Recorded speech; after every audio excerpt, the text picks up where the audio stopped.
Welcome once again to Behind the Screen.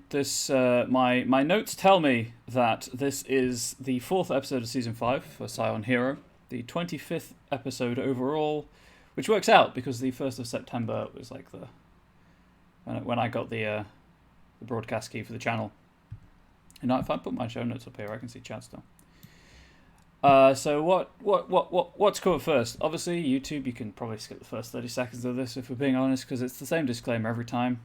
I don't work for Onyx Path. I'm merely a fan they give a platform to, and hopefully help show how content creation can be done. Like some thought processes behind it, the ways in which I approach it, and kind of answer questions. As you can see, there is a prompt right here.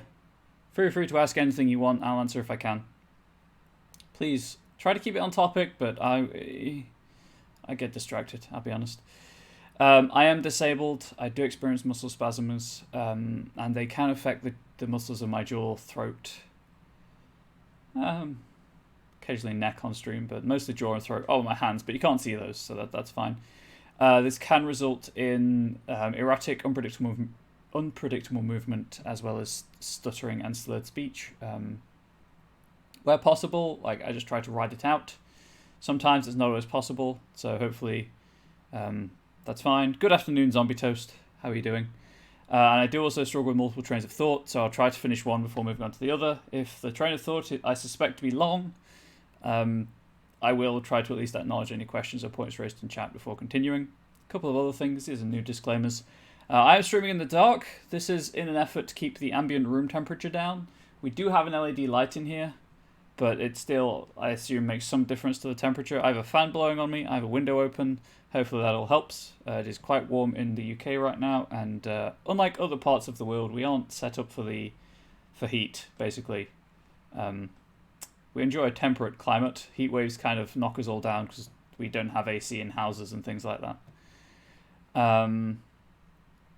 That's that.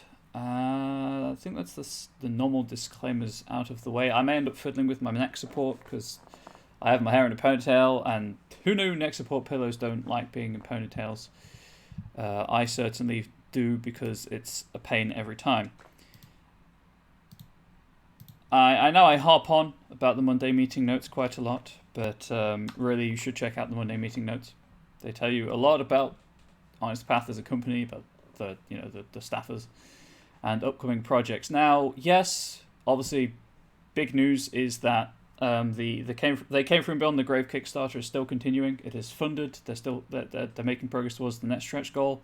And if you like the story path system, then definitely check it out. It's like 60s, 70s horror movie role playing. Definitely seems a lot of fun, so do check it out. More importantly, specifically for this show, I mean for everyone in general, but this show, the relevance is to this show. Today's Monday meeting notes announces the Kickstarter for Scion Demigod as probably in the first week of September, so get hyped for that. Obviously, I won't be producing any Demigod material until Demigod's actually published. So after this series finishes, which could be this year sometime, there will be a wait until the Demigod adventure. Actually, you know what? I might actually have a break. I might take a week off after the season finishes. In 25 episodes, I've had 1 week off because I was ill due to sleep deprivation. I mean, there were a couple of weeks where I had to cancel, but they were all last minute cancels, and I'd already got worked up with performance anxiety. But there we go. So first week of September, Scion Demigod. So probably no more Scion after this season until that is released. Obviously, Onyx Path make other games, Scarred Lands, for example, which is probably what I'll be doing next. But there we go. There's also some really cool art of it. Tsutsamimi, butchering that word, and Eric, one of these signature characters, I think they're called. So definitely check it out. Titanomachy is also improving, so that's pretty hype. So there's progress being made with the Scion line, and I could not be more excited. Well, I could be more excited, but it would be very difficult to be more excited. I don't emote very well. Trust me, I'm excited. Anyway, that's all that good stuff. Definitely take time for yourself to recharge. Yeah, I do 3 creative projects, like, as all self-employed jobs. So shout out to Plastic Age Plays, who who keeps us all updated with his like word counts, and I hats off to you. But yeah, I permanently run the edge of creative burnout, and it's catching up with me. So I know I need to take some time off. So I'm trying to take that off where I can. Usually from my streams, because this is only a what's the word, bi-weekly or fortnightly if you prefer commitment. So I generally take time off from my streams to recharge, but I might, because this is obviously slightly different to playing video games and commentating, I might have to take some time off from this as well when I finish the season, as I say. However, so that's really all I wanted to say about start of show stuff.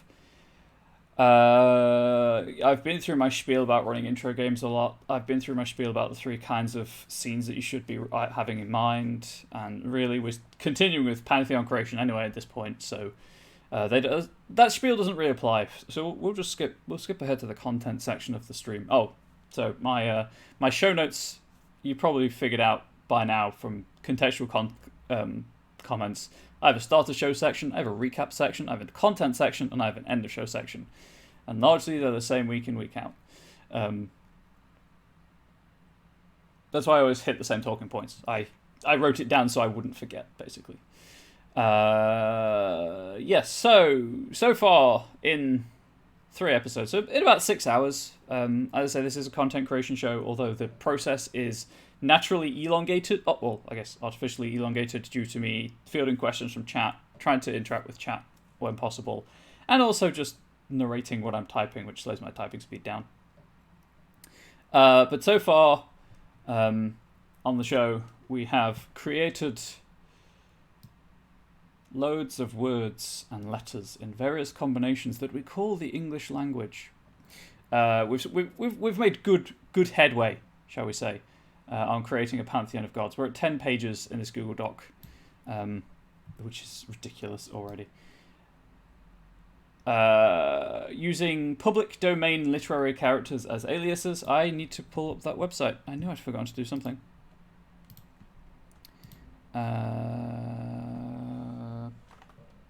I will be looking down a fair amount because I've got my other keyboard so I don't knock the webcam when I'm typing. But I'm getting decent at touch typing with it. Apart from when I'm speaking and duplicate words for whatever reason. Pull up the character list.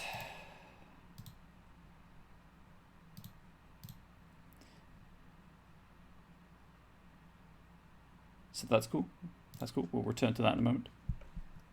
So, yes, so far I, the collective, I'll settle for we. We've created all but the last primary member of a pantheon, consisting of non-mythical literary archetypes. So very much a modern pantheon. They have little history, so any chronicle? Adventure? Any story that you tell with these characters that involves this pantheon story could revolve around themes of like identity, finding oneself. You could definitely do a coming of age thing here if you so wished. But we've got kind of a rough hierarchy, and we've got most of the principal members. I know that in the past I have said that during second draft stage I'll go back and I'll tidy up kind of purviews and callings and stuff. I might do that today actually once we've finished the truth. We still need to assign some purviews to, and the warrior needs the whole kit and caboodle. Once that is done, I will probably go back up to the adventurer and start pruning now. I realized that when I'm saying, yeah, I'll include I'll leave some design notes, but all of the thought processes behind the callings and the purviews will be in a YouTube video, and I'll link that. That's kind of gatekeeping, because someone might not have access to YouTube for whatever reason, but still be really interested and have access to the document. So I'm going to just include the design notes, much like they are in the companion. Speaking of which, all of the guidance that I'm using is taken from the companion. What's its formal title? Mysteries of the World, the Scion 2nd Edition companion. It came out 6 days ago. It is hella useful. And those of you who have access to it, Chapter 4 is the one we're using, Making Your Mark. Using the Teros of Atlantis example Pantheon as kind of like a step-by-step example, because that is in fact what it is. Complete the sidebars and helpful information. So,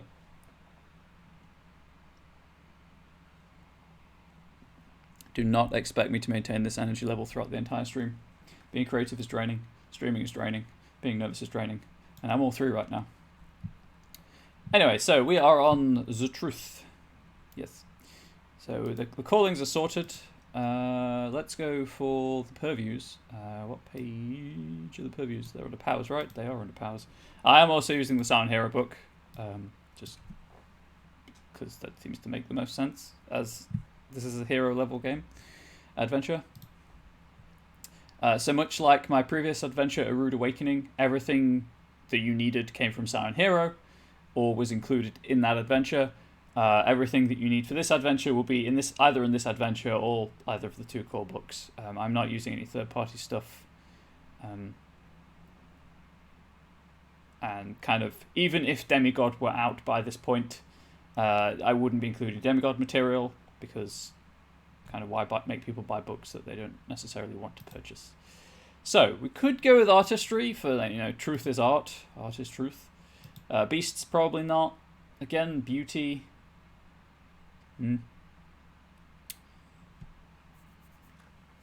Again, maybe not. I'm leaning towards chaos and deception for definite, because what you can do with the truth is cause chaos, and obviously the best lies have seeds of truth within them. So I'll get these written down and then I can revisit them. So yeah, if you see me make a weird typo, it's because I can't actually see the keyboard I'm using. I can't even see it at the bottom of my periphery. The keyboard is literally on my legs under my computer desk. I don't have the room for a drawer, a tray, what have you, to put it on. So I apologize for that. Voice crack, puberty Y. Okay, so those are 2 that I'm reasonably confident about.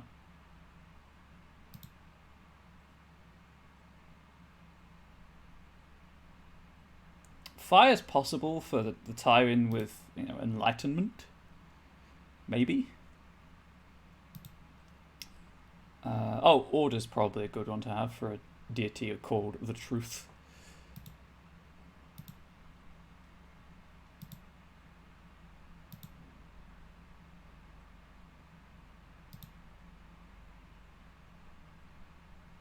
The moon. Oh, moon, sorry, not the moon. Moon.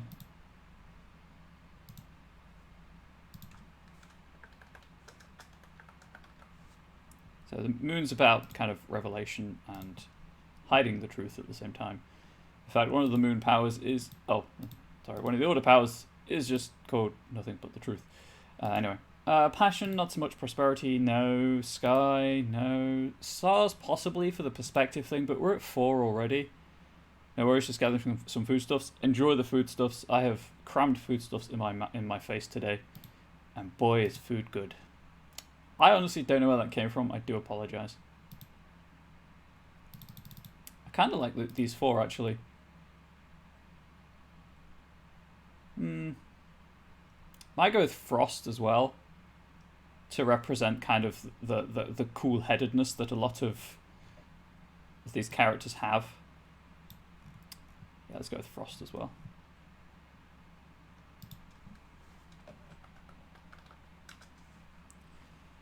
So let's in fact do what I will be doing for all of them. Let's double asterisk for the design note.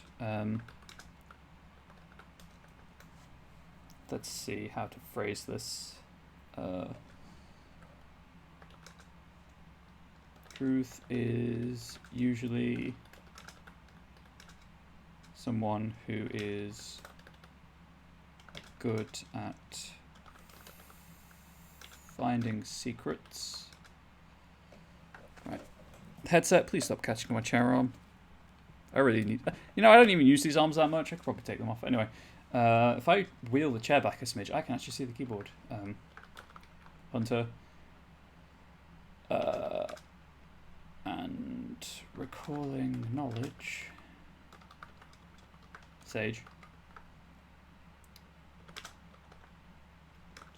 But they are also often someone makes others work for their guidance. Let's say revelations.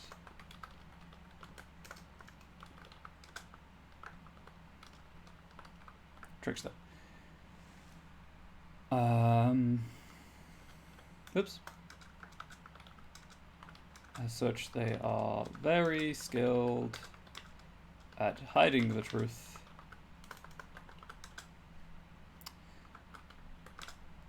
Hang on just 1 second. I don't know if chaos is actually the feel I want for the character, for the Pantheon, for the deity, sorry.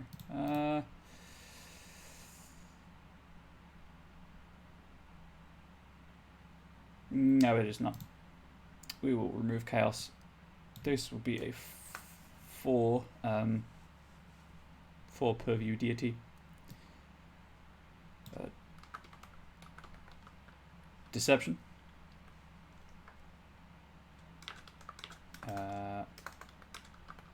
Or distorting it. / revealing it slowly. Moon. I'm just going to shout out random words. The emphasis will be on the purviews, of course. Deception, moon, so frost and order.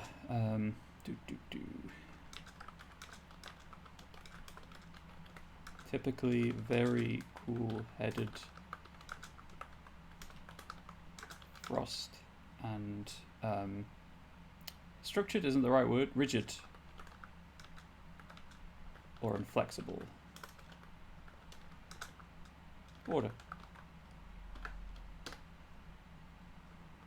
Design note finished. Moving on. The Warrior. Come out to play, yay.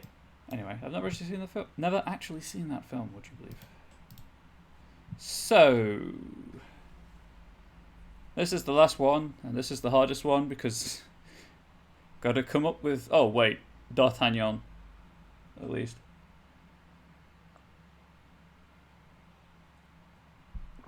Which is the most aggressive out of the 3 Musketeers?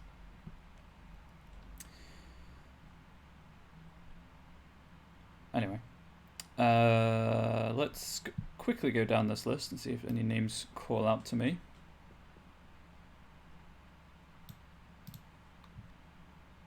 So there may be a bit of radio silence as I think. I'll try to keep the dead air to a minimum, but sometimes I do have to be quiet so I can actually read and take in what I'm reading properly. I do apologize about that. It is the downside of the show's conceit, shall we say.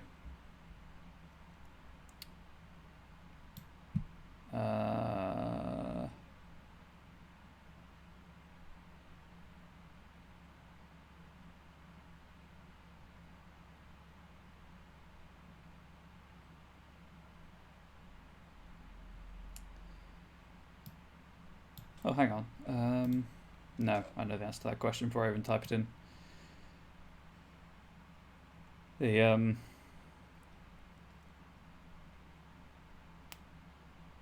copyright is not expired. I'm reasonably confident about that. Have I used Zorro? I used Zorro up thread. You know what? I could probably just Control Z. I did. Oh, I've also used Poirot. Oh dear, that's a problem. Well, happily.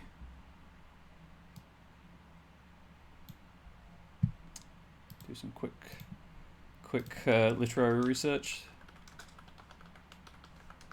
That's not how you spell that word in the slightest, you idiot. Not chat, me. I would never insult chat. Myself, on the other hand, I am extremely happy to insult.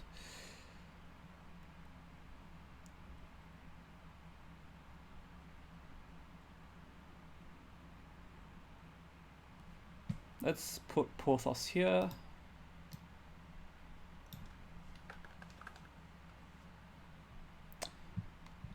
And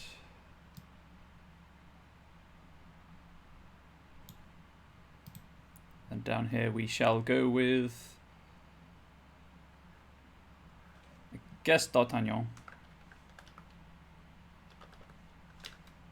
The Three Musketeers, if you are unfamiliar with it, with the character names, I guess, technically. Quick check of chat. I'm all good. I haven't missed anything. That would be extremely embarrassing. We'll also go with Ben-Hur.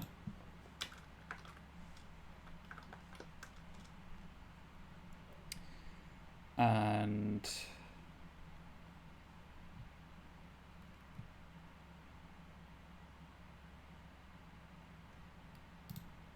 I want to check something.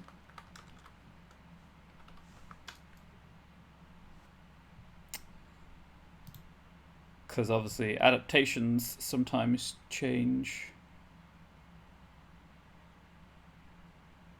character traits.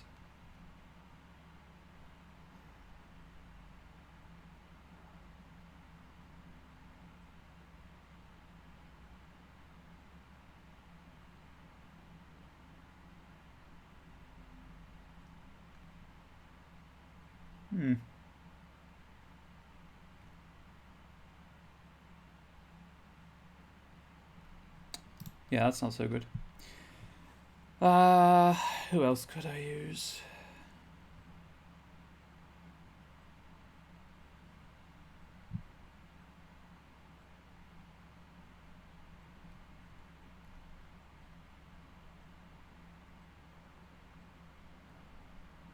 Did I use Captain Nemo? Or have I used Captain Nemo already, I should say. Aha! Captain Nemo. There we go. Solved.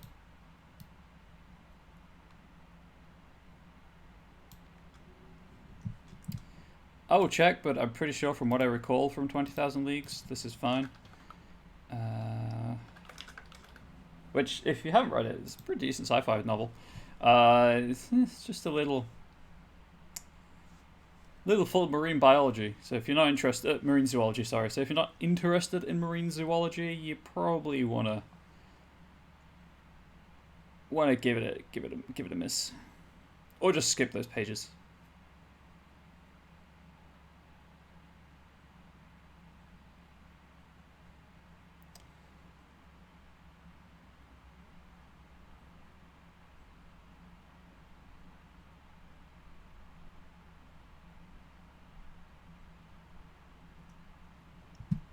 Because I want it to be kind of, yeah, the Warriors gonna have the war calling, but that's not their only purview. Sorry, but that's not their only focus.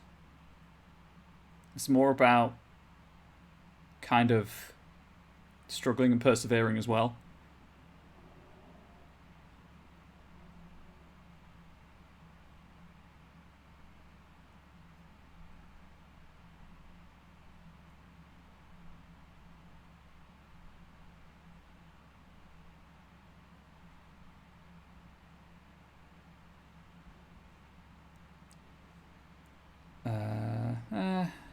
Nemo doesn't have the traits.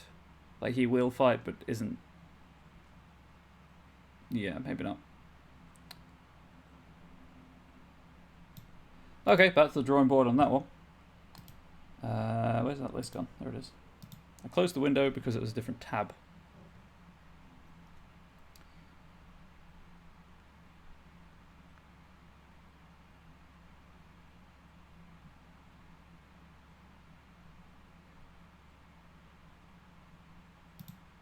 Okay, I'm just gonna...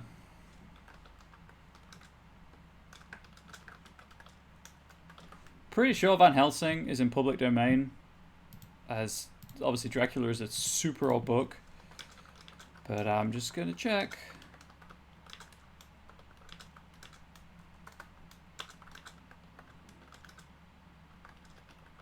Also, Gabriel's not his name, it's Abraham. Gabriel's from the movie, you idiot. Although, how cool would it be if we got a role-playing game based on the Van Helsing game?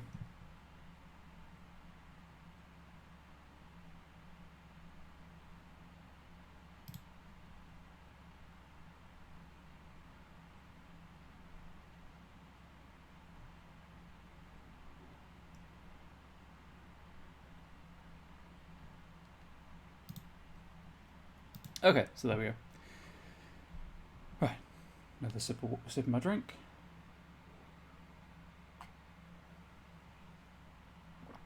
It's alphabetical by surname, in case you hadn't guessed, by the way. So, we have their origins and their stories.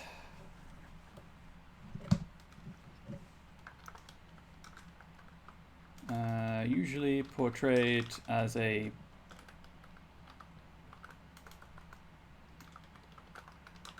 bloodthirsty brute. Warrior is often thought of as a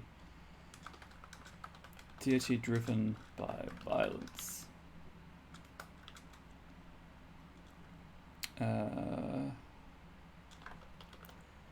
Unknown to all but their followers.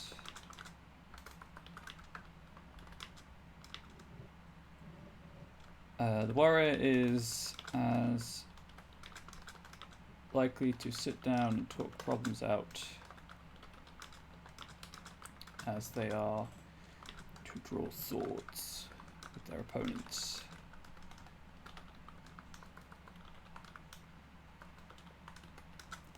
Really need to sort out a better way of typing. This gives me awful wrist ache, but it's that or the whole thing shakes, so I'd rather not do that, if I'm being honest.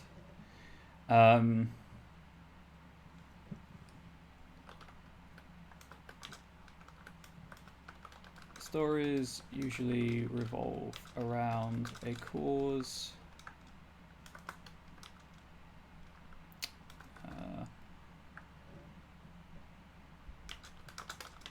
and one that typically leads to at least two characters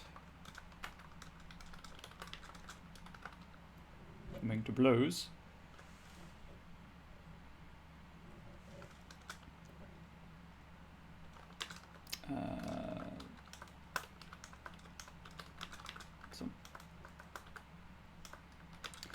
Sometimes the conflict is used to teach a moral lesson, and sometimes the lines, well, the line, I guess, separating guardian and warrior are blurred. That's not how you spell blurred, there we go.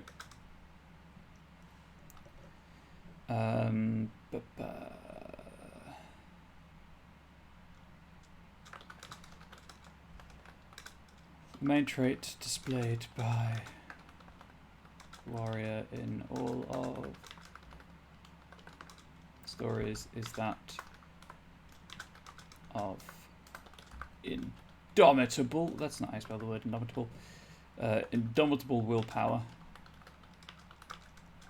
and the ability to push through pain, trauma and doubt in order to achieve their goal. Warrior isn't a passive deity and can be hot-headed. They are also capable of taking a step back to observe their opponent's reactions.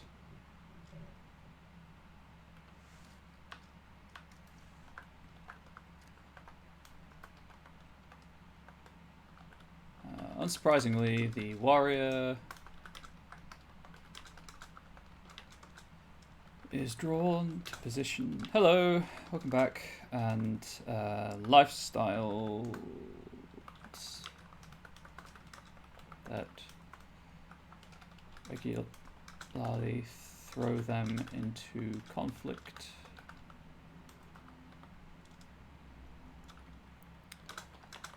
But they don't care if the conflict is physical.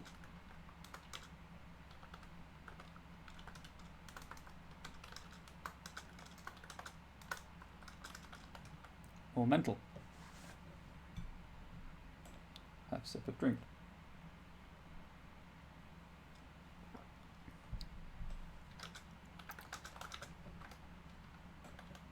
For the warrior, the conflict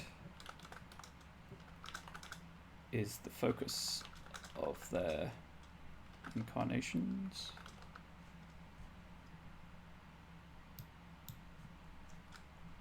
And although some have speculated that the guardian and the warrior are both mantles of some deity, whoops.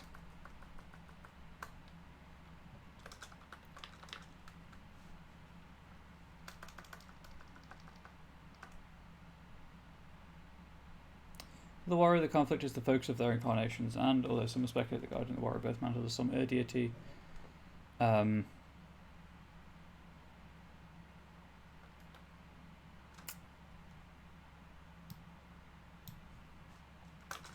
this is generally in service of some greater purpose.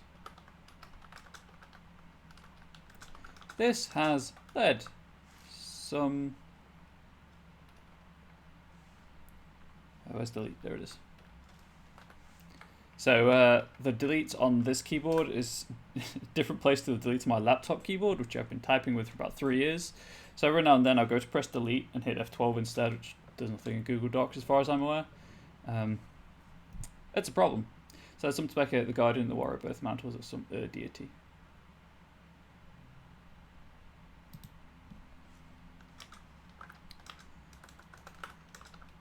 That said,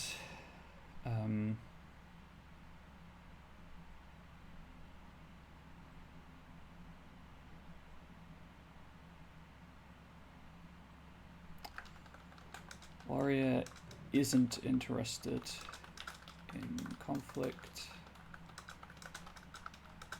for the sake of conflict, but as a means of self-measurement / development. Warrior is perhaps the most mutable of the Inkborn, adapting to each new problem with, divine speed. My camera... Oh, jeez. What the frick fracksnick does that happen there? It's not the lighting. Let's see if turning it off and back on again helps, shall we?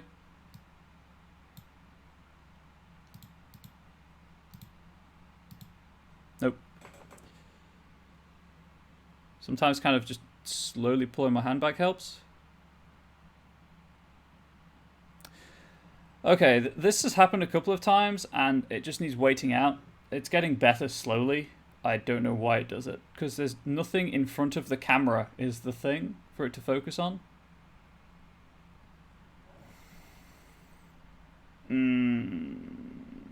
Why? I'll keep typing for the sake of progress. And then if it isn't fixed by the time I stop to check it again, I'll do what I can to, sort it out. I must be haunted. I am. That is the only logical conclusion here.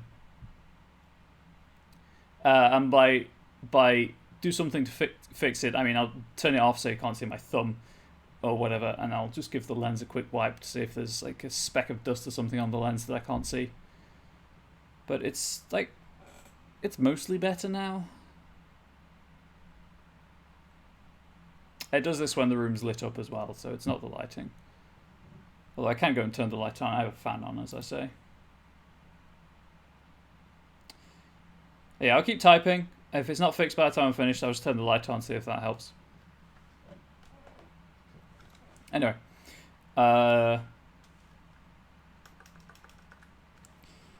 With enjoyment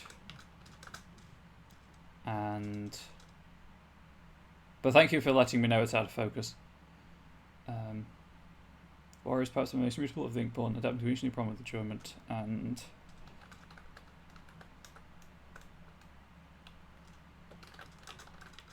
remembering the lessons learned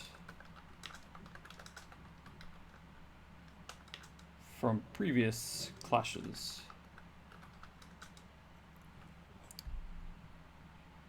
Sip.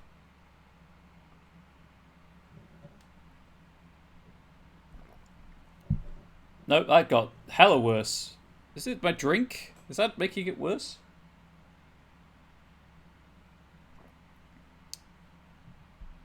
Alright, I'm just going to turn the light on, see if that helps.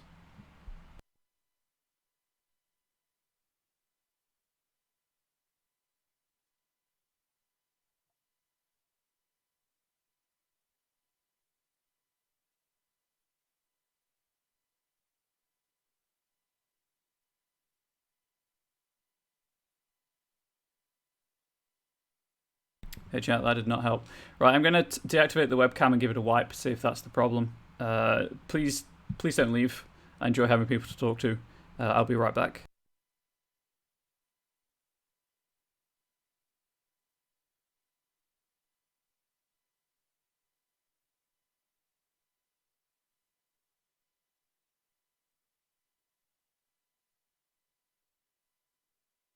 That did not do anything at all. It's focusing, clearly, but not on the right thing.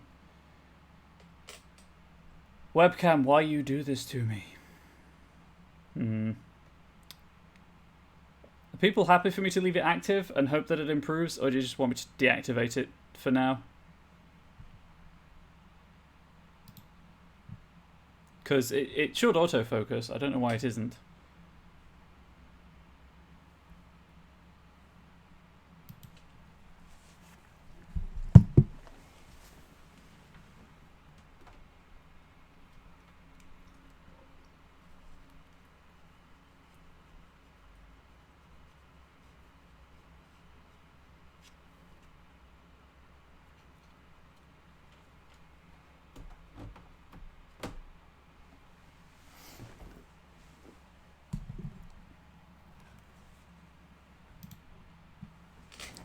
It's just kind of concerning because it's the only webcam I've got. No worries, have your voice, leave it active, it should improve. Yeah. So I guess enjoy the blurry webcam feed. Like, it's just, its focusing is, its focal point is really close to this camera. I don't know why.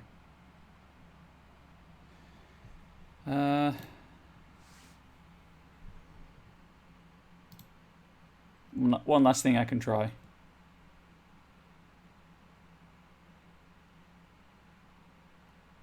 Or is it? Maybe.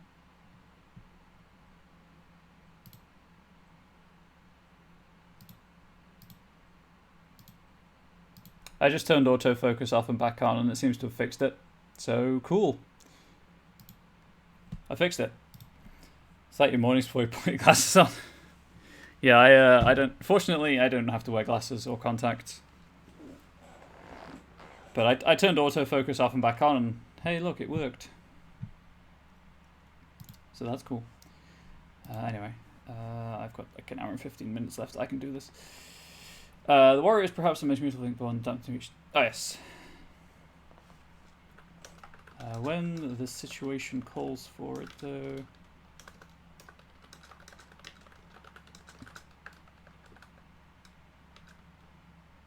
The warrior is a sight to behold.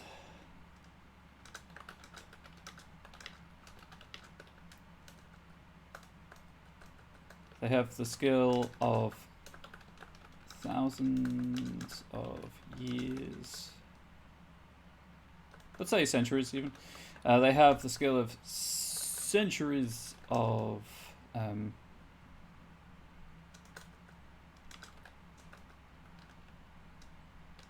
That's a terrible sentence. They have the skill of centuries of villains. The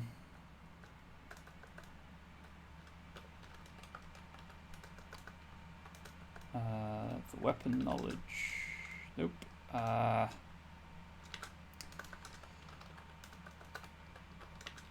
Also, I guess if you're playing a fantasy game and you're stuck for names for characters, just watch this stream and make a note of every typo I make, and I'm sure within like 10 words you'll find something that's a good name for a fantasy character. They have the talent of every fictional weapon master.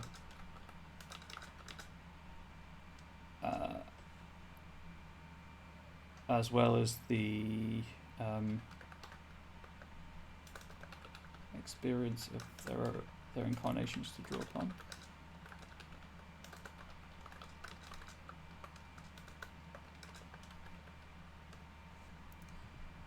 Three, 6, 9, 11 lines I think is roughly what I've been doing. Right, 3, 6, 9. Yeah, that's fine. Their scions are similarly competitive. Many of them can be found. Also, I hope that the microphone isn't picking up my keyboard too badly, but that was another reason to swap from keyboards, because my laptop keyboard is kind of clicky, whereas my other keyboard is slightly less clicky. I actually don't like clicky keyboards. I don't understand the whole mechanical key thing. I find them really annoying, but I also have very sensitive hearing. I get that the feedback is good, but I don't know, the quality of the sound, just, I don't like it.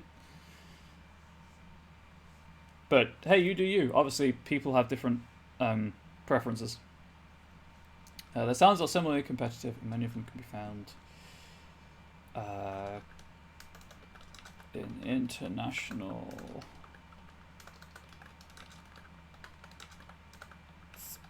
sports organizations.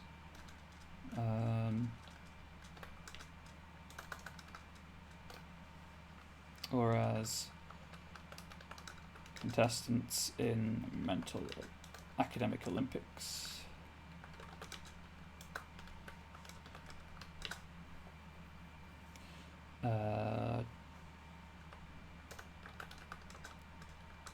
Whilst not as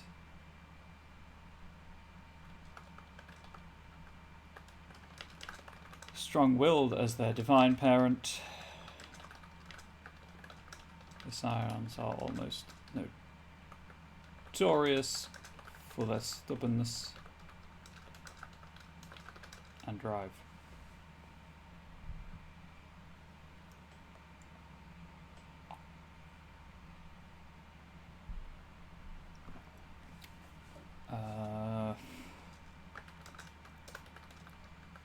Leverage power of the modern world.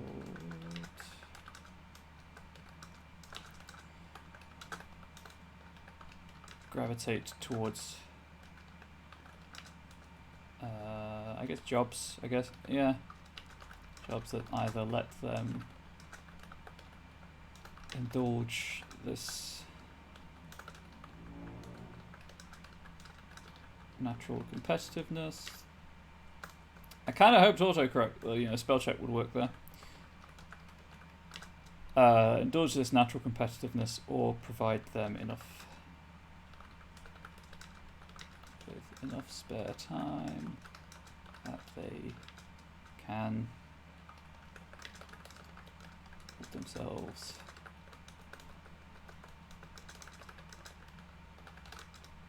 I do like how obviously role playing in some regards is an exercise in fantasy, shall we say? So you never hear of an unemployed hero, right? Anyway, that they can devote themselves to their hobbies.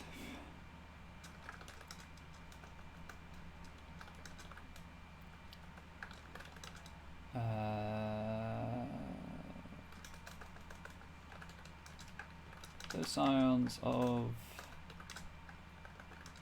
Warrior, who are... Also, I don't think I've said this yet, but obviously if you're interested in creating content for the Storypath Nexus, go at your own pace, create what you want to create.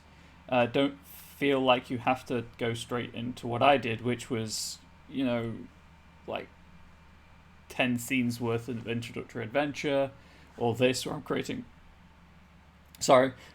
an entire Pantheon to use in an adventure. If you just want to make pre-gen characters, go for it. There's a market out there. I like I know certainly if I'm pressed for time, I'll try and see if there are pre-gens to use rather than make my own.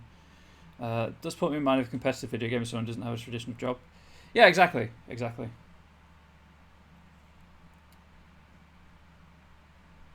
And that's totally a thing. They're probably gonna have all 3 epics as their purviews, and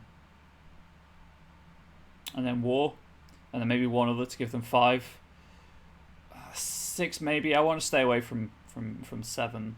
Like the adventure is going to be toned down a smidge. Anyway, who are in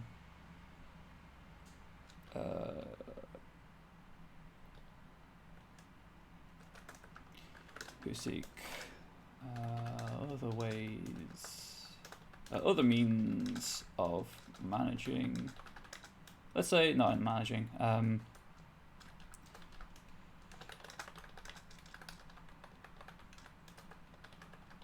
Using their competitiveness, typically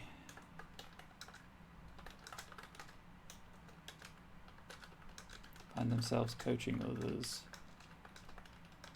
or similarly encouraging other people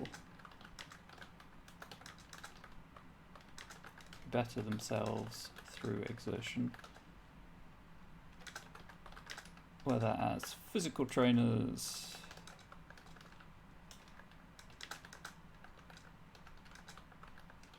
or private tutors.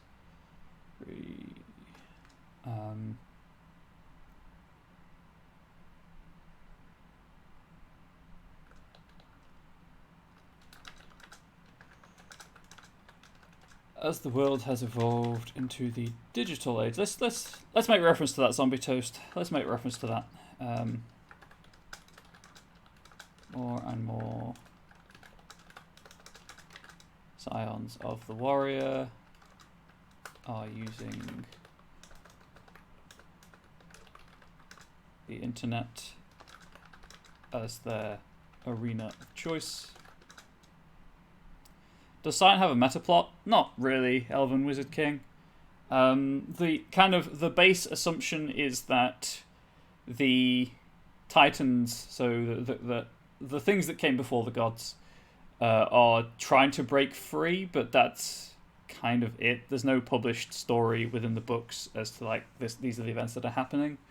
But the general assumption is that the gods are using scions to do stuff in the world to prevent the Titans from breaking free or widening the cracks in their prisons, or however you want to phrase it. That's as close to a meta plot as it gets. It's certainly nothing like Masquerade or I think it's just any old World of Darkness game. Obviously, V5's got its meta plot going as well. Continuing reboot, soft reboot. It's not really a continuation because Gehenna never happened, but anyway. Hope that answered the question at least.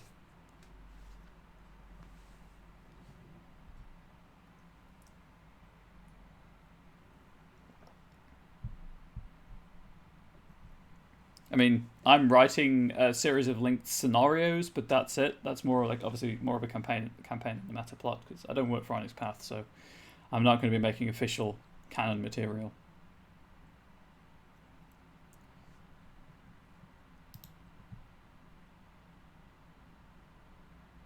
As the world has evolved into the digital age, more and more scions of the warrior are using this net as their arena of choice.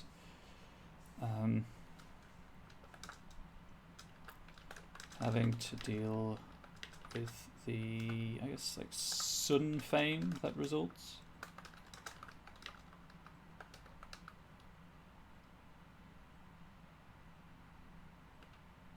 There we go.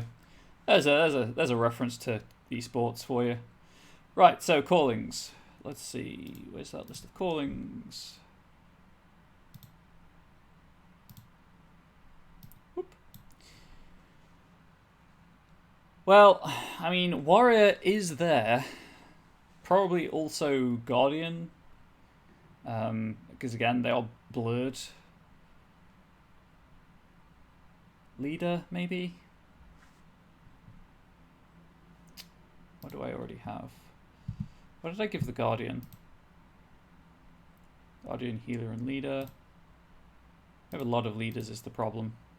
Ignore the Adventurer. I need to change some stuff about the Adventurer, but please scroll down, you cheap mouse. There we go. Onto Liminal Sage. So the Creator, Guardian, and Hunger all have the leader calling.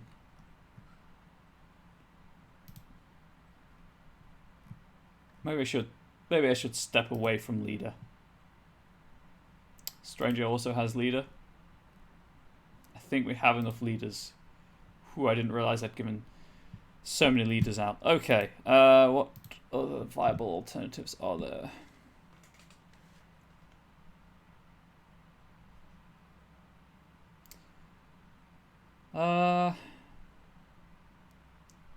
Judge, maybe.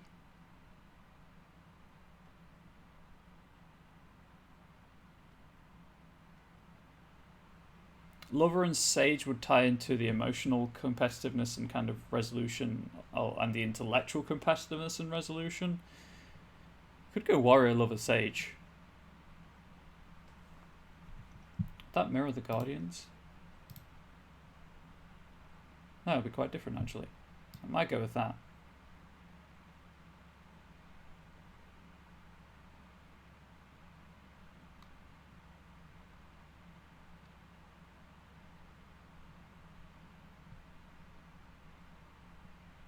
You like it?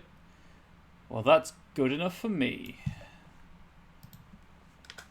Lover, Warrior, Sage.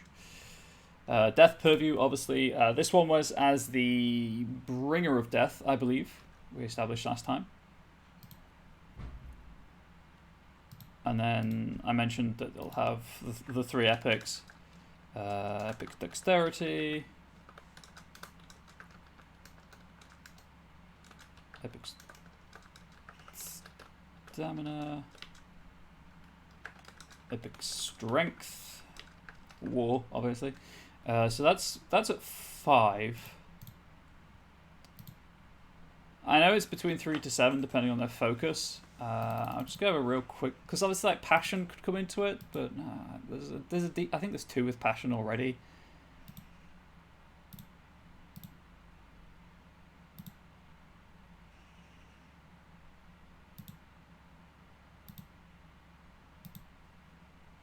So this is obviously the thing, because Passion obviously would cover the emotional resolution side of things.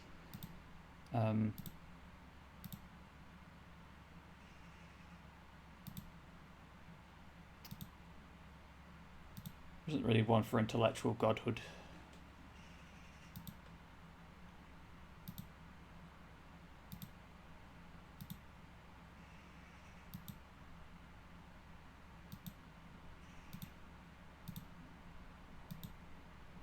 No, I think we're good. I think we'll leave it as is. Focused, yes, but still. Actually.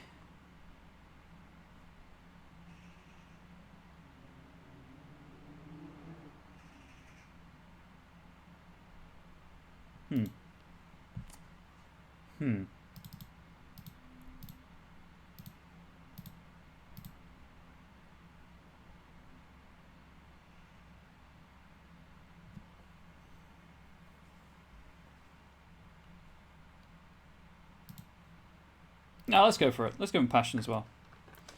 But with the spread that they had, that was just too focused on actual, conflict and competition, but the physical conflict and competition. Obviously, Sage gives them the edge in mental stuff, and Death takes them slightly out of that, but Passion brings in the social side of things.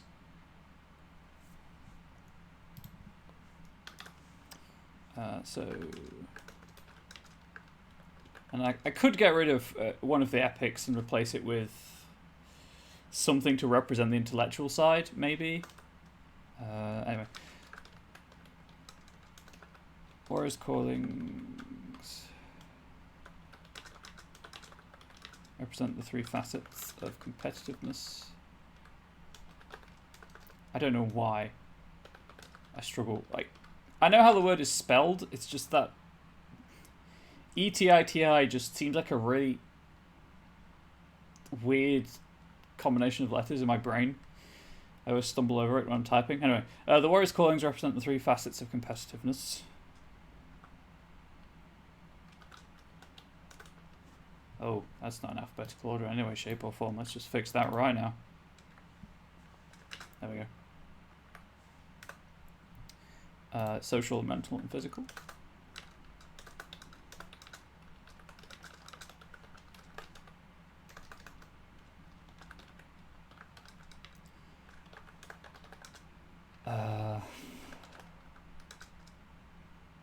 Purviews draw upon the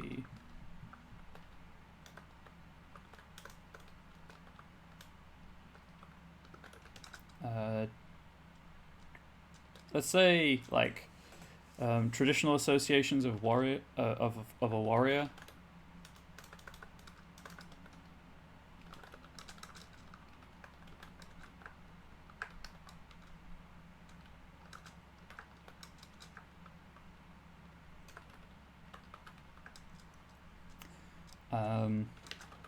Whilst also emphasizing their commitment to pushing their limits to better their limits, pushing their limits in order to better themselves. Epic dexterity and stamina.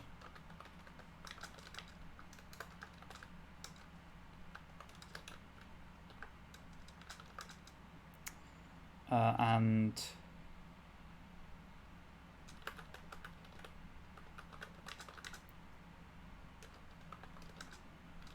highlighting the natural conclusion of any violent conflict.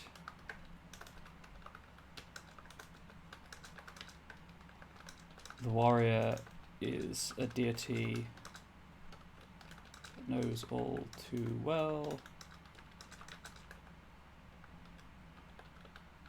consequences of their own actions. Oh, no, it's a full stop and then double asterisk. Okay, so we're done! Woo! I never have to do this again. Or I might, if I think of a... if I do a Pantheon again, it will be entirely fictional, and I probably won't do it on stream. I'll do it on my own time and upload it as a separate Pantheon, but I like world building, if you hadn't picked up on that. So I'd be making my own Pantheon to include.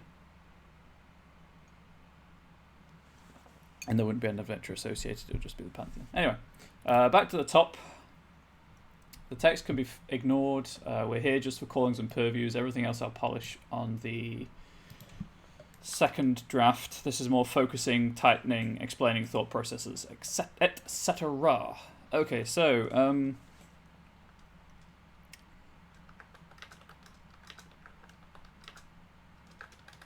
the hunter calling...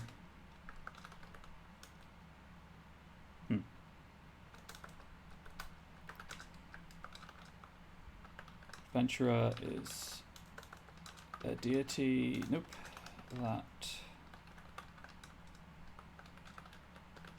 prefers traveling, liminal, in order to gain experience that they can later draw upon. Sage.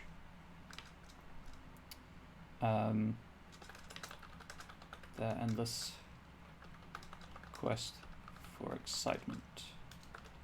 Hunter.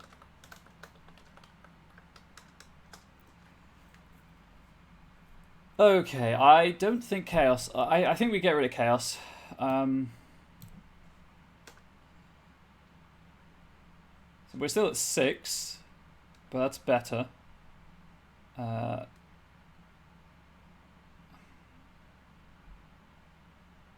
think fortune. I think we get rid of fortune. I don't think it fits.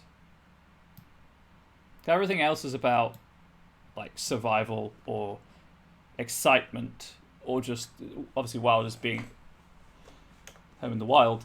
I think we'll replace that with beasts. I might tweak the text more to reflect more of like a wild personality that prefers to be surrounded by animals than people. But I'm happy with this focus now.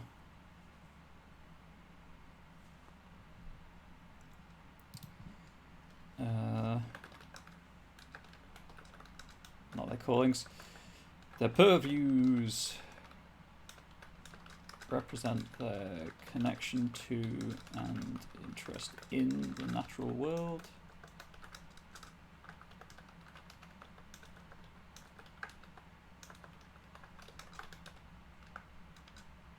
So that's beasts, earth, wild, like Oxford commas, at me.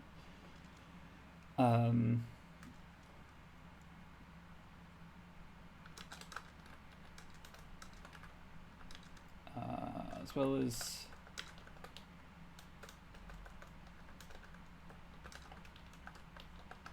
their wanderlust, journeys and passion,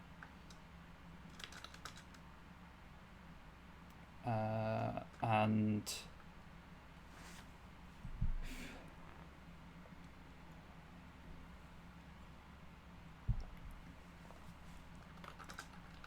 result of a lifetime pitting themselves. Let's say throwing themselves at danger. There we go.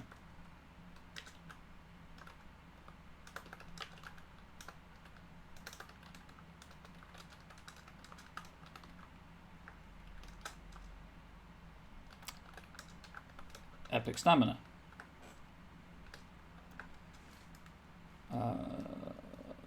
We're all good. We're all good there. Right, the creator. Creator, leader, sage. That's everything that it needs to be, really.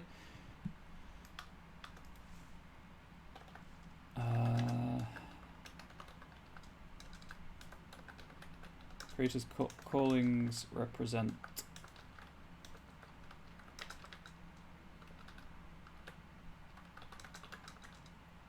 knowledge they hold. Sage. Their position as the, I guess, nominal head of the Pantheon. I think the creator's the like nominal head, right? I think that's what I typed.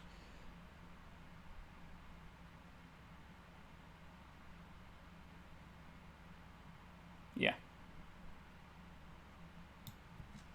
Position as the nominal head of the Pantheon and a I guess like frequent parental figure. Leader. And their namesake. Let's say let's just say reason for being.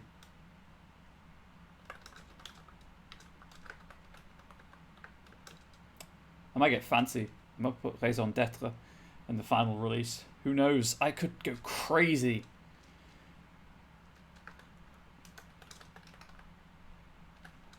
Similarly, their purviews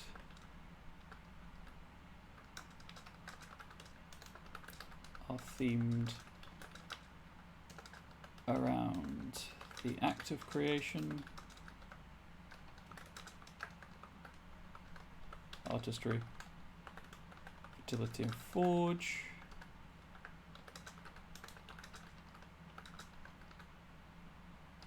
the energy required to create, and destroy, obviously. Fire, and the lessons they impart on their creations. Order. As an aside, it is so satisfying to have an entirely non-binary Pantheon. Obviously, in your games, if you want to attribute gender, totally fine. I create this stuff for people to use as a springboard, or just a source of inspiration. You never have to use my material straight out of the book, so to speak.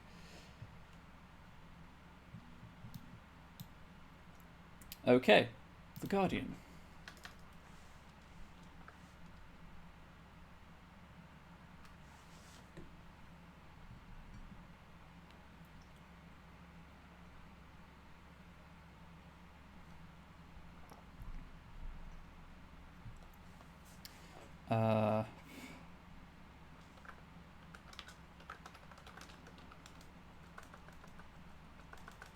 Oops.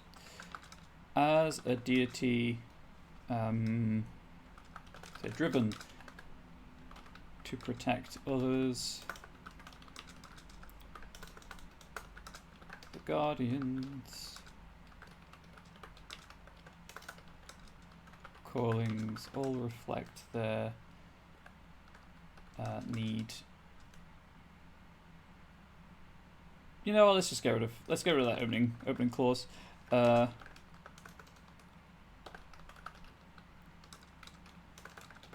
callings all reflect their need to protect others and to help others deal with the effects of, I guess, the same misfortune.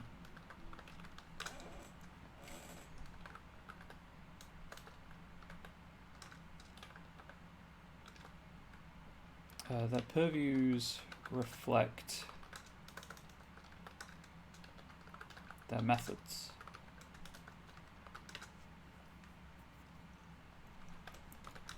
Whether subtle, chaos, darkness, fortune,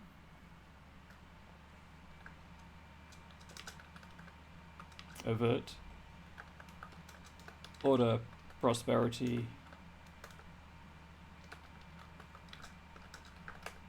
Hang on, I need to refresh my mind about something.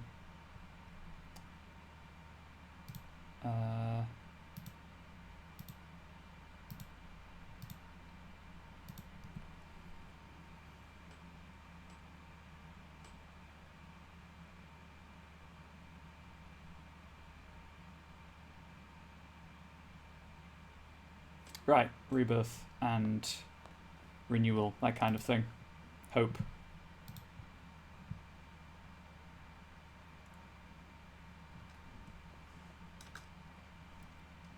With an emphasis on giving hope to the hopeless.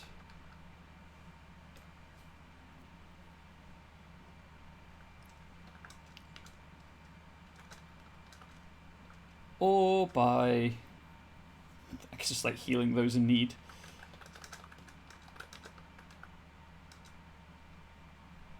Health.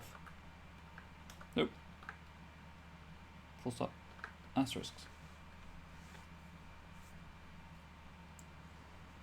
The Guardian's callings all reflect their need to protect and help others deal with the effects of misfortune. Their purviews reflect their methods, whether subtle, chaos, darkness, fortune, overt, order, prosperity, and sun, with an emphasis on giving hope to the hopeless, or by healing those in need.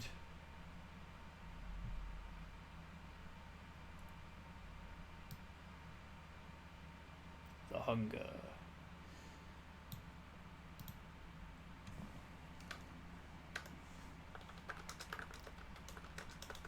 Hunger is driven by a single need, and as such is frequently ambitious. Leader. Manipulative. Oh, I guess or manipulative, really, because tricksters are also manipulative. Or manipulative.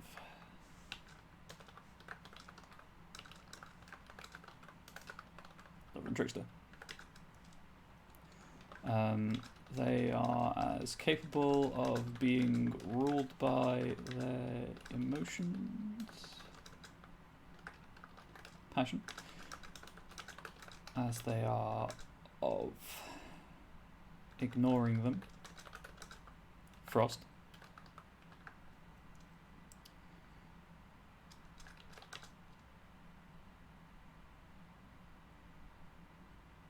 And typically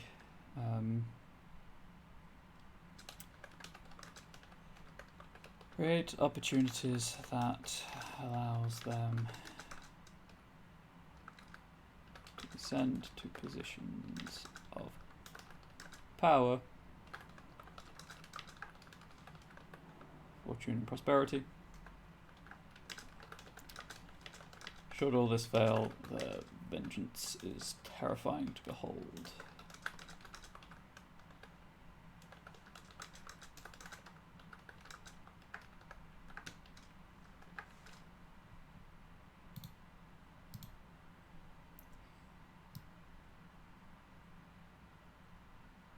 Right, the innocent.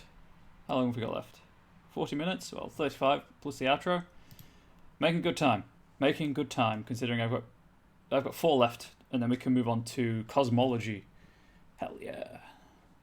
And the dust. Anyway, the innocent.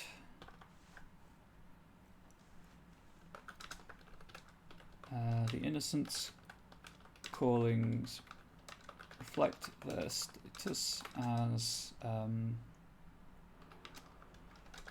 teacher of moral lessons, judge and trickster, who seeks to, I guess, better others.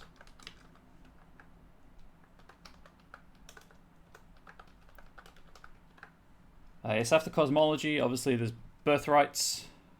Oh, also I need to do a Pantheon specific purview at some point. I guess that's the kind of a thing. And then once all that is done, we actually get to the adventure that has to be the time we're writing. But I'm just stalling for time at this point. The only thing I have got in mind for the adventure is at some point a Kraken fight, because Kraken probably at the end. Let's face it. But kind of everything's about the Inkborn. Obviously, squid use ink. I can call it the crack ink. You know, pun, right? Anyway. Who seeks to better others.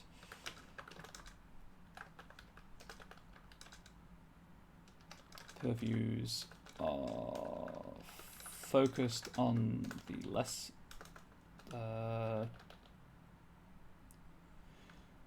I'm glad someone else thought it was amusing. It gave me no small amount of pleasure when I realised that such a pun could exist. Their purviews are focused on the methods they use.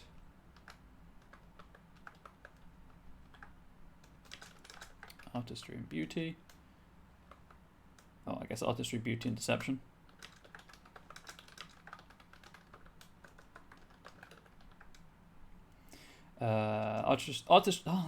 The methods they use: artistry, beauty, and deception, as well as the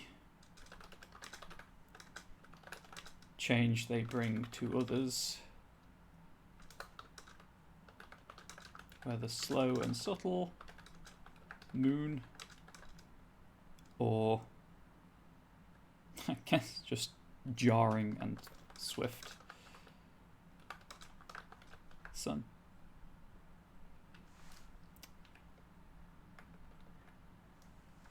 Let's say true change / truths they bring / show.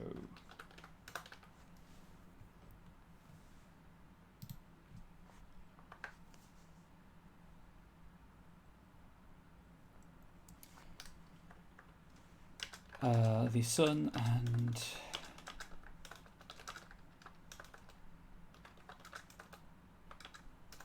oh god, I've lost the ability to type now. Beauty purviews also reflect their usual position as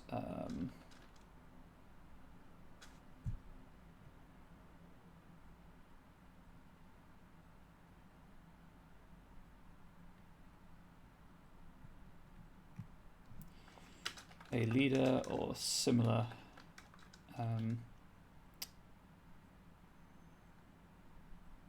focus of attention, I guess.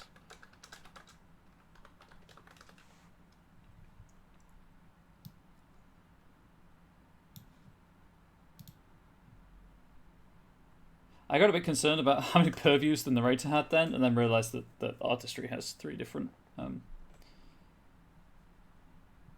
obviously has three different focuses. Okay.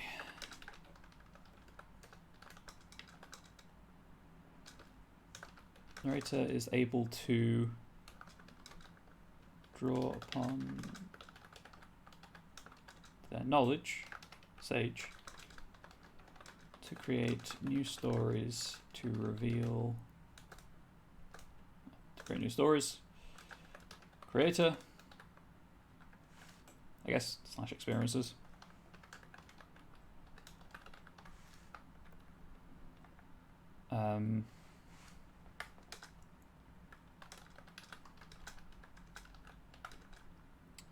Hide. Trickster. Their goals. The purviews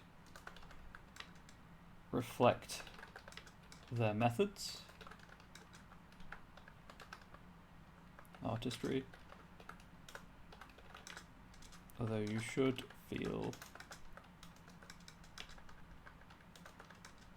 free to substitute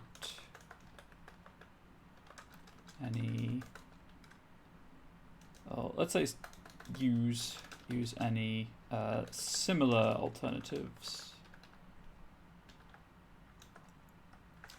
I guess alternative focuses. Their purviews reflect their methods.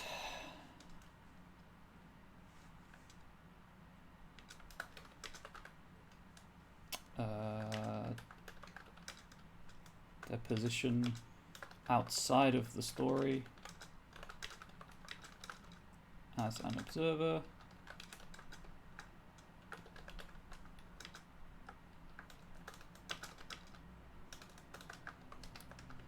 Planets and stars.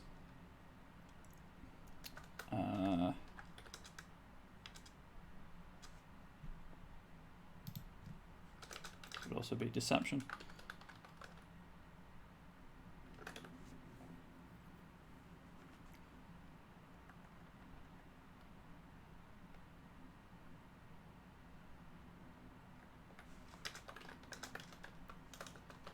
Their intention behind the story, that'd be passion.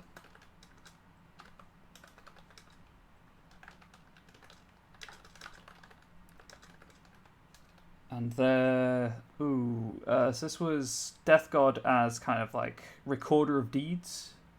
Their knowledge of peoples of the world.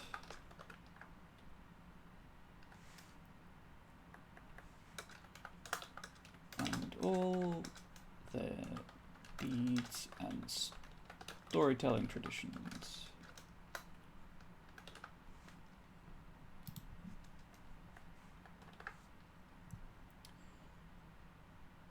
The Stranger.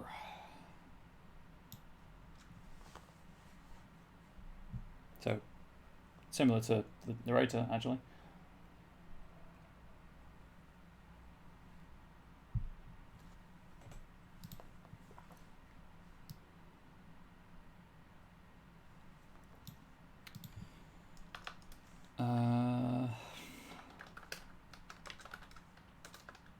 whilst they fill a similar role in their stories to that of the narrator. Ow, my wrist. Really needs to pop. The stranger is a more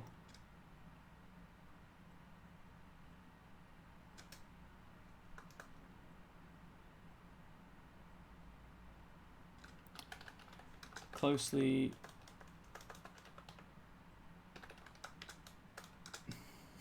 thanks for adding the E that I was about to add. The stranger is closely entwined with the world rather than observing it.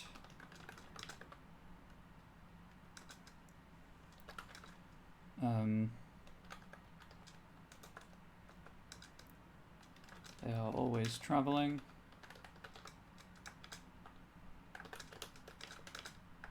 Liminal journeys, stars, I guess.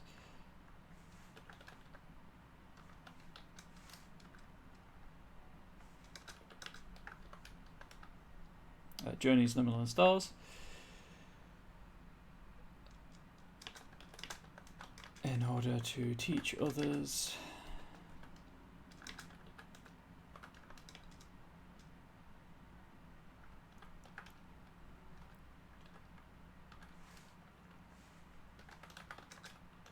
Leader and sage.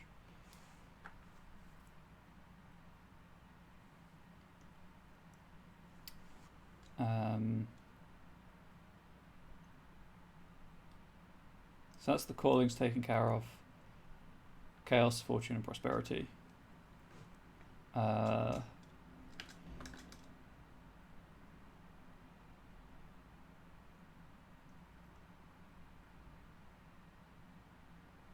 My brain is completely blank. How to live, let's say, more harmonious lives.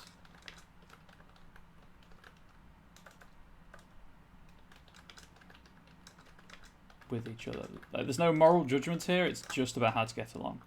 So, prosperity, fortune and prosperity.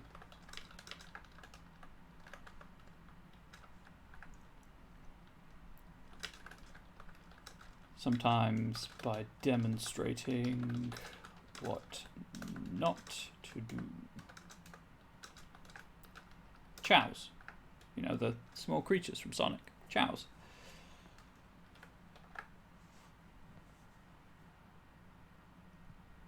And then this should be the last one, because I believe I did one for the truth. I did. Cool. The Traveller.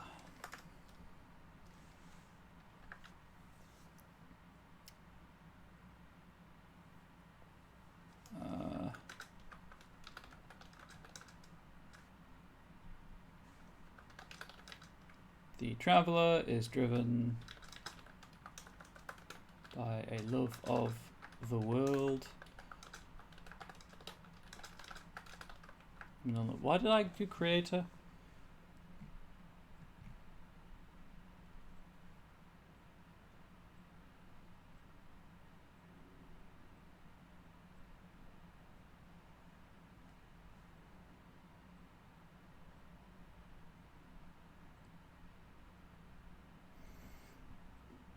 Why did I do the create? Why did I give them the creator calling? Can anyone remember?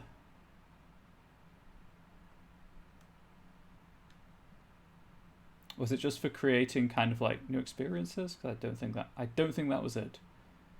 Or kind of harmonious societies again. If I can't remember it, it obviously wasn't that strong of a reason.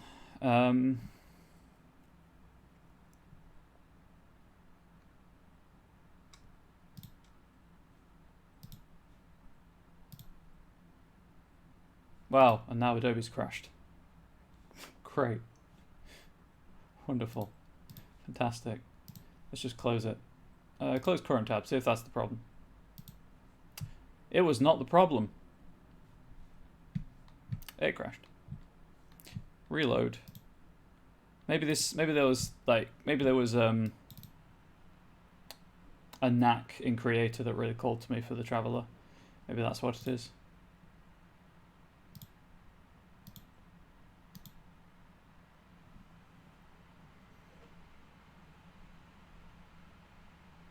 Oh, hey. Restore closed PDFs, please.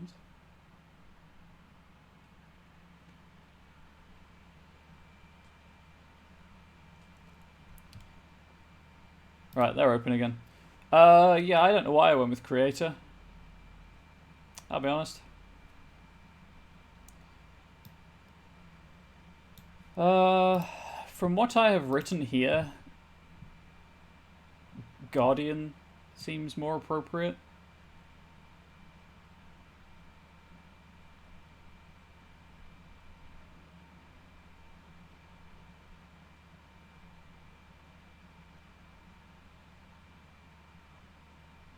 Coexistence is what the Traveller's about. Yeah. Again, if it's a maybe and a think, it clearly wasn't a strong reason. I might go with Guardian for the kind of leaning into the coexistence kind of thing.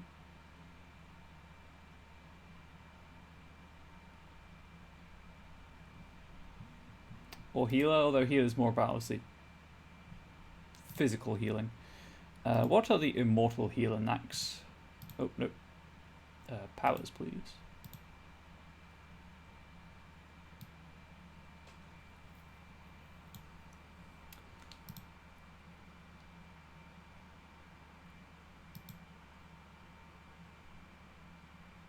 Yeah, again, a healer's more about physical healing.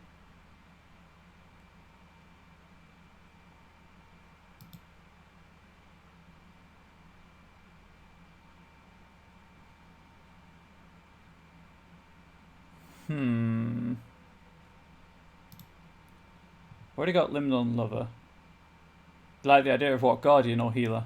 I'm just checking Immortal Knacks in the background, don't mind me. There's obviously a chat delay which makes this kind of thing awkward. Because I don't want to give another one of them leader, is the thing.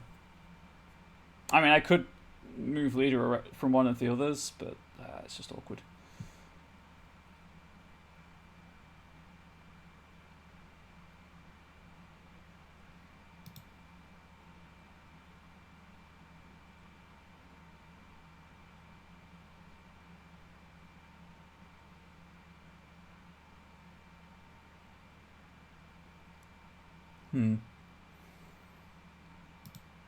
I might have to.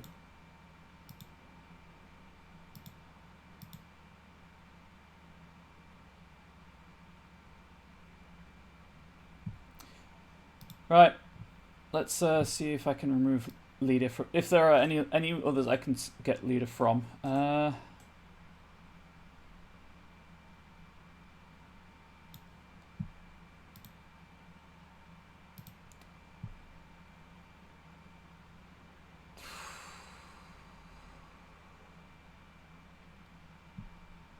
Traveller could be Lover, I guess.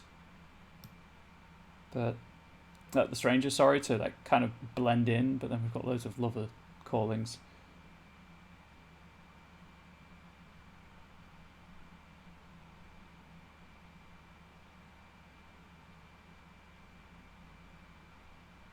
I think I'll go with that though. Where did the Stranger go?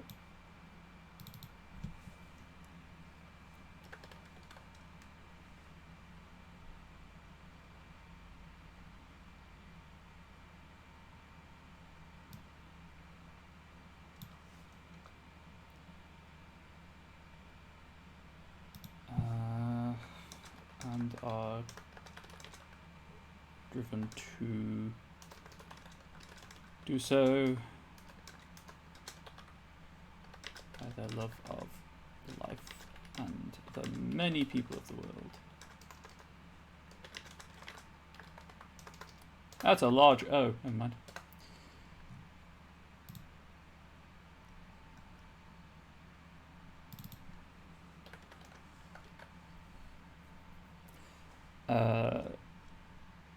The Traveller is driven by love of the world.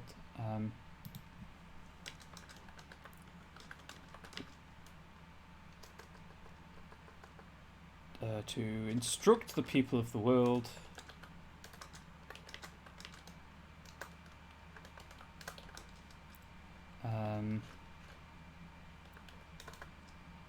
how to coexist.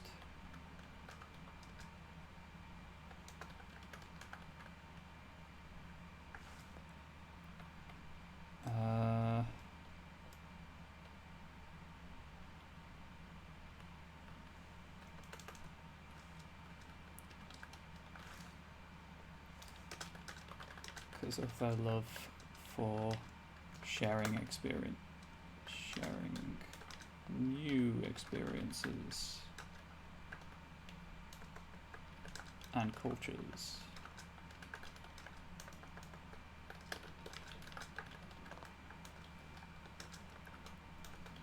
This places them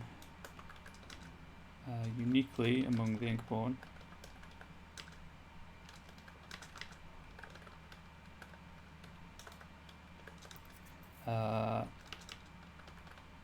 As a deity that is capable of ushering a person to the proper afterlife,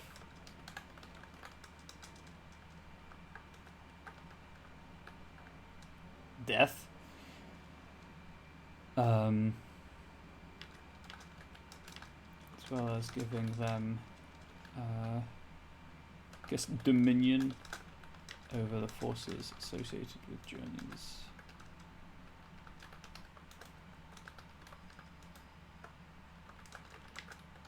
Associated with long distance travel.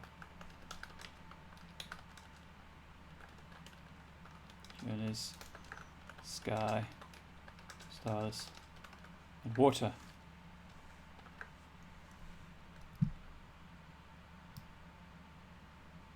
And they have one.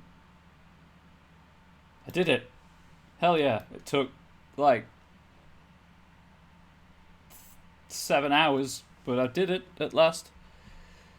7.5 at this point. Eesh.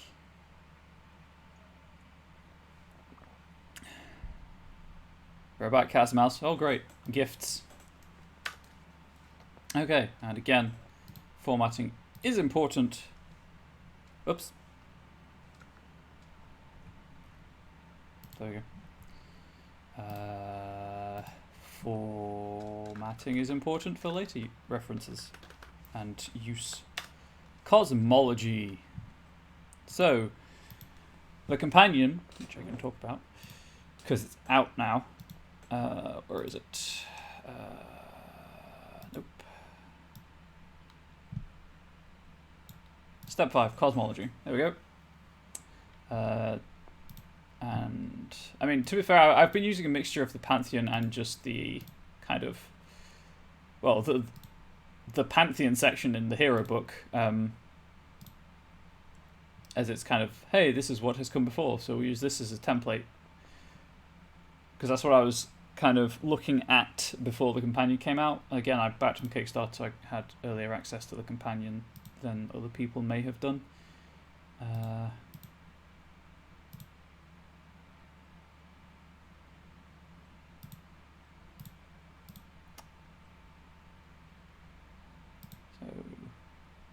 Overworlds and underworlds, Titan spawn,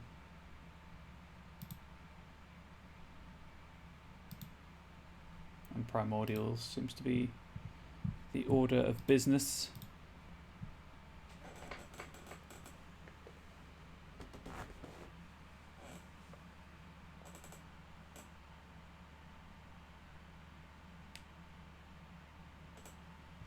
So let's do some preparation now.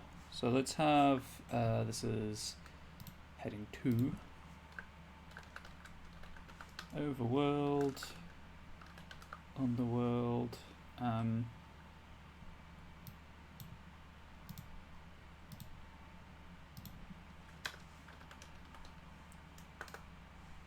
Titans, Titan spawn.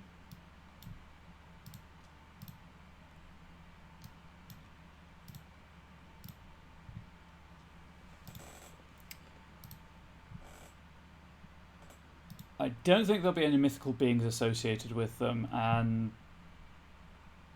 I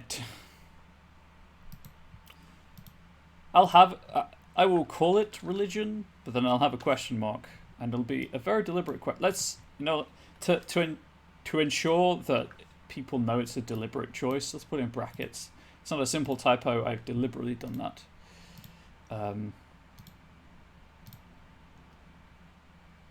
Yes, so that's the next section. And then it's birthrights, relationships, and the Pantheon specific purview, and the Pantheon path.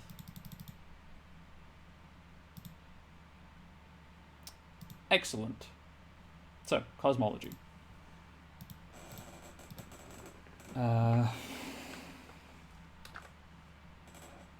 Let's see all that.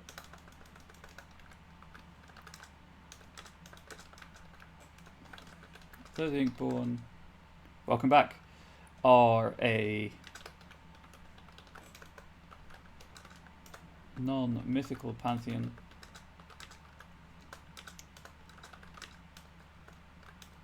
The way the world works ensures that they are as let's say shrouded by mystery and myth as if they were from the classical world,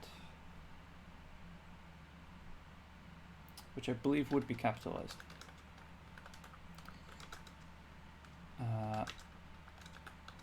As such, they do have a limited cosmology.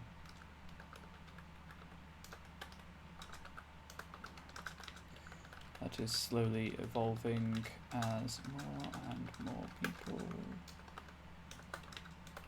turn away from traditional worship of the divine and embrace the stories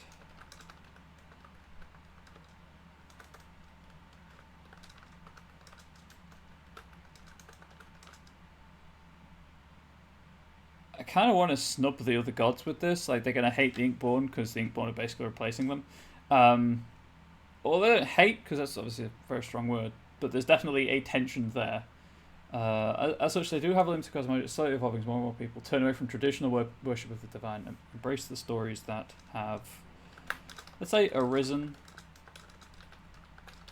from classical myths and legends. Classical myth and legend. Arisen from classical myth and legend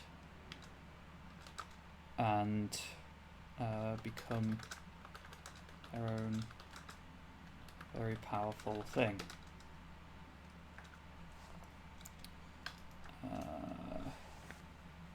Need anything else here? I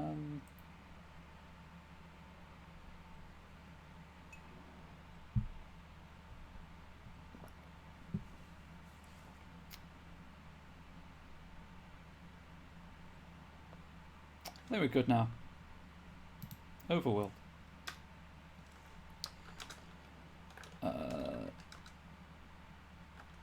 The Inkborn's overworld is a place of sweeping vistas,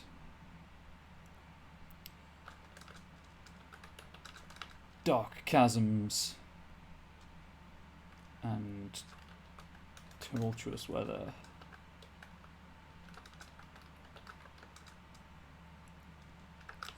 As defined by the stories that form backdrops for its inhabitants' lives as by their own will.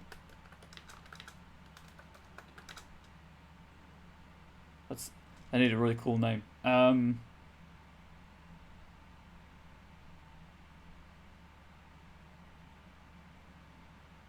It sucks. I'm terrible at naming. I generally go with titles rather than names for this very reason. For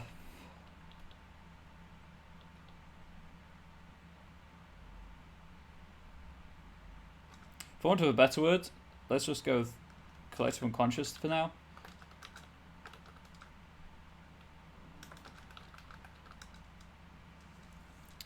What I will likely do is between now and next stream, which, again, fortnight's time, or 2 weeks' time if you don't use the word fortnight in your part of the world, I will have a think about what this could be called and edit accordingly. I'll point out any changes I make, obviously. But there we go. Collective unconscious is a realm of change and opportunity. Because the Inkborn reside here and use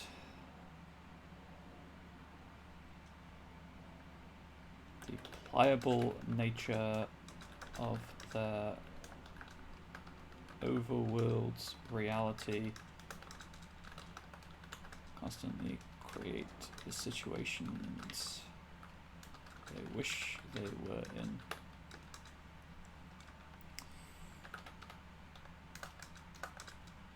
Whenever a mortal visits this overworld,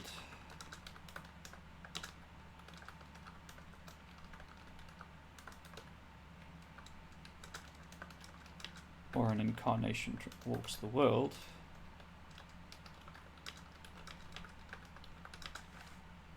really, you can put letters in where they're missing, but you can't figure out te is the. Inkwell, maybe? I'll, tell you what, I'll do this. I'll put it in capitals because it's a good idea, and I'll have a think. And, Universal Blueprint? No. The Trope. I'll have a think about it, and if it's bold, presumably I will. Yeah, I could bold it as well. If I put it every time it occurs, I'll know where to change easily. But it's a good idea, thank you. Yeah, I'm trying to get away from ink for this, but it's better than what my idea was, so thank you for that. We've got about 5 minutes before I'm doing the outro, just so that we're all aware.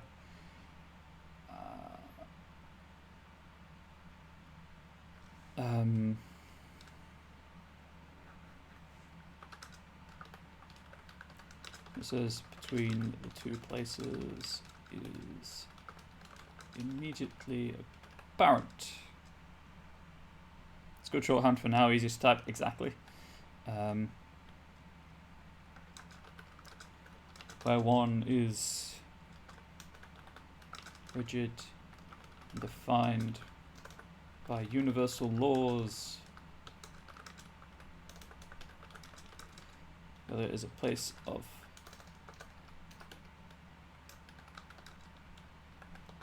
flux that can be reshaped with but a moment's thought, and a whole lot of legend. Is that too conversational as a tone, or does that work?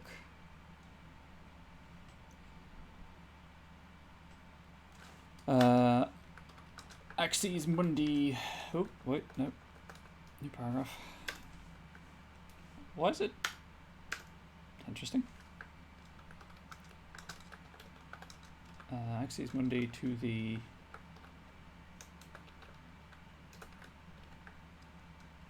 well do exist. Usually in libraries or places of creativity. Perhaps one of the best hidden is in the Louvre. Spell the Louvre correctly. Where it is said, if one writes a certain word on the floor beneath. Right, I'm just gonna check something. Is it referred to as the pyramid inversé or le pyramide inversé?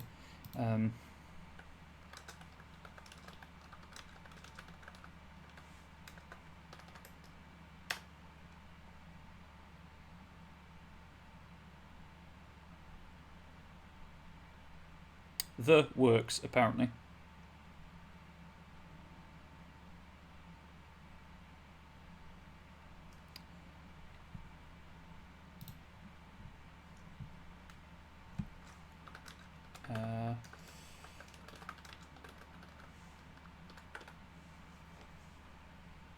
Also, apparently it's not capitalized. Who knew? And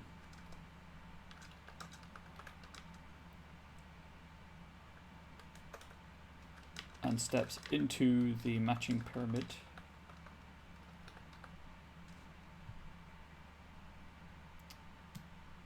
Let's say on the small pyramid beneath the pyramide inversé, steps into it. One will. I mean, could just say the Dreamlands, right? No one could copyright that. One will find themselves on the edge of the overworld.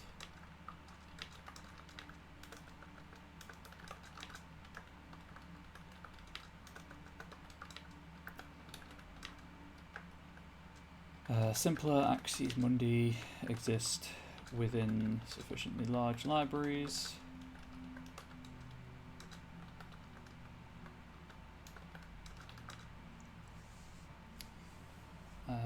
And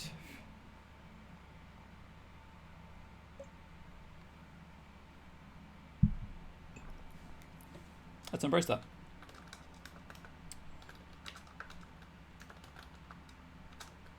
Some scions say that they have visited, that they managed to gain entry through their dreams.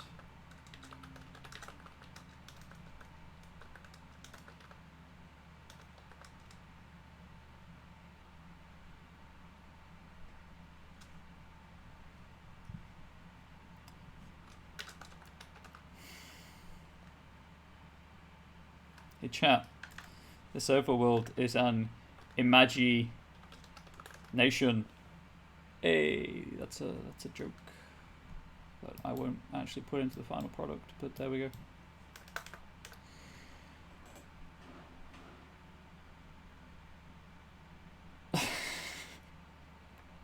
Glad it met with approval. Right, so I'm gonna have a think because I should probably think about the name for the underworld as well. So I'm going to start the wrap up now, I think.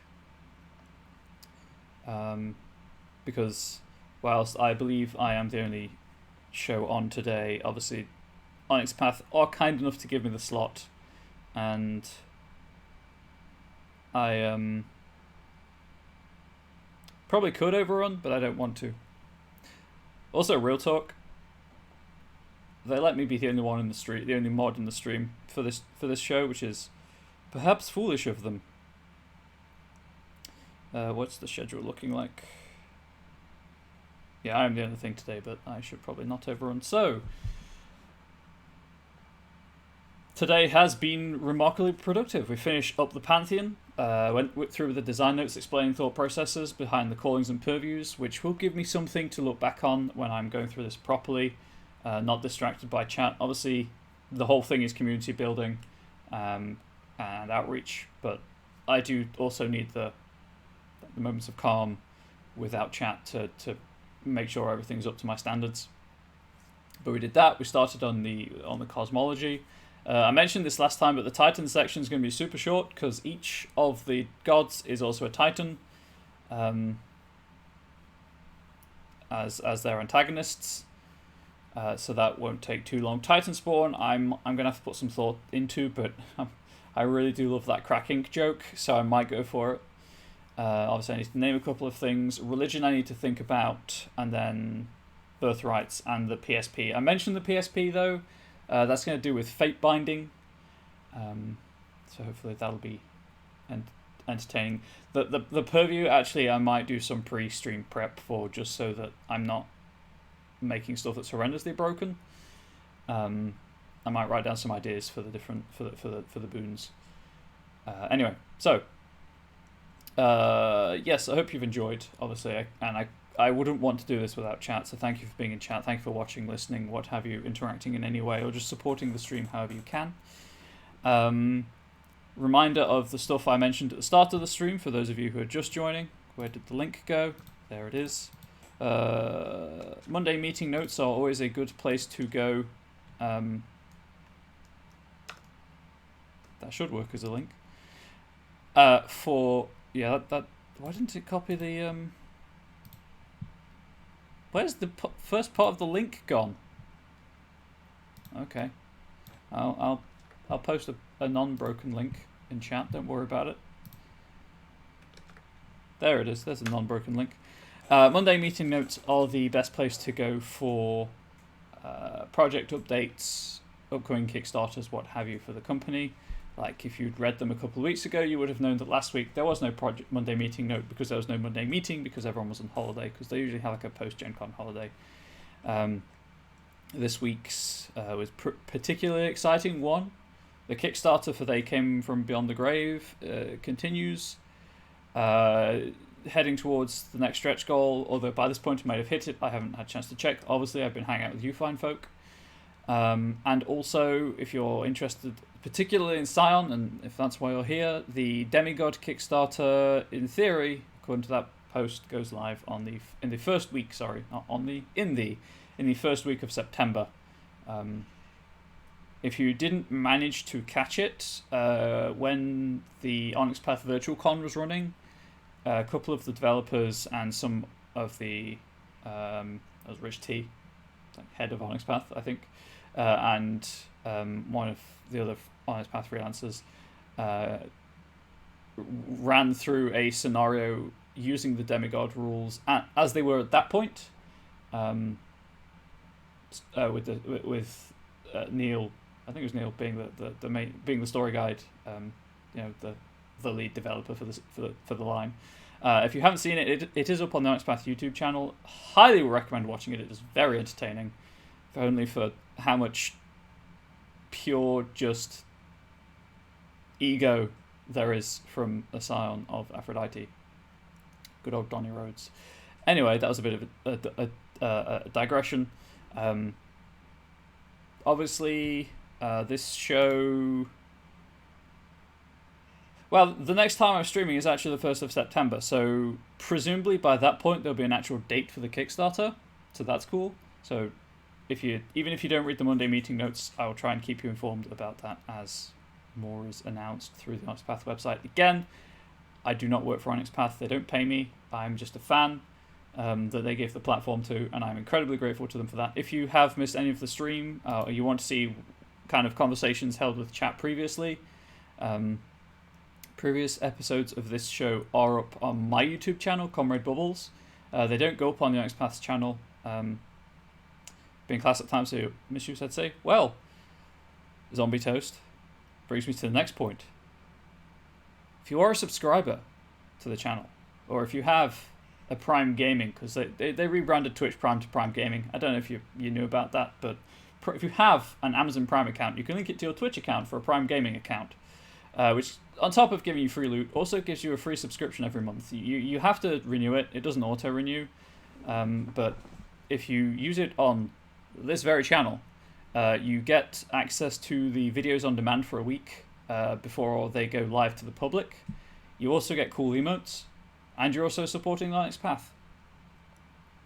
So, 3 very good reasons to support to use that subscription here. Also, if you just have enough money to subscribe to the channel, consider it, or not. Obviously, it's entirely your choice. I can't dictate what you do with your own money. After that week's exclusivity, as I say, the video on demand is anyone can watch it on Twitch, and it goes up on my YouTube channel, Comrade Bubbles. I try to do it on the Tuesday that it should go live, but I'm very absent-minded, and I do a lot of other things, and sometimes it gets pushed back to the Monday before I stream. So I apologise if you are interested, if you are watching those those videos. You can, if you have lingering questions or just want to talk about role-playing stuff, I do stream 3 days a week on Twitch, usually 3 days a week. I'm not doing 3 days this week because the way my schedule and my partner's schedule has worked out today means that we won't actually be able to eat together if I stream. So I'm not streaming today, but I will be streaming tomorrow. I will be streaming on Friday. It's Comrade Bubbles, if you hadn't guessed. I generally do video game stuff, but I'm totally happy to talk role-playing games. And also, I can be found on Twitter at Comrade Bubbles as well if you want to talk role-playing games there. Also, I cannot kind of encourage you to join the Onyx Path Discord server enough. It's usually pretty respectful, and if you ever have rules queries or anything, the community there is incredibly helpful. I generally kind of just read stuff. I don't post on Discord servers a lot, but I generally check it quite a lot, especially the Scion channel, because Scion is one of my huge passions, and the Promethean channel is basically dead. Which is like Prometheans. Anyway, that's my thing. I'll be in chat for like 5 or so minutes after the post-roll starts. Basically, I'll be in chat until the post-roll ends, essentially is what I'm saying. If you do have any questions and don't want to reach out through other media, but thank you for watching, and I hope that the stream was at least vaguely entertaining, and hopefully I'll see you all around again. See ya.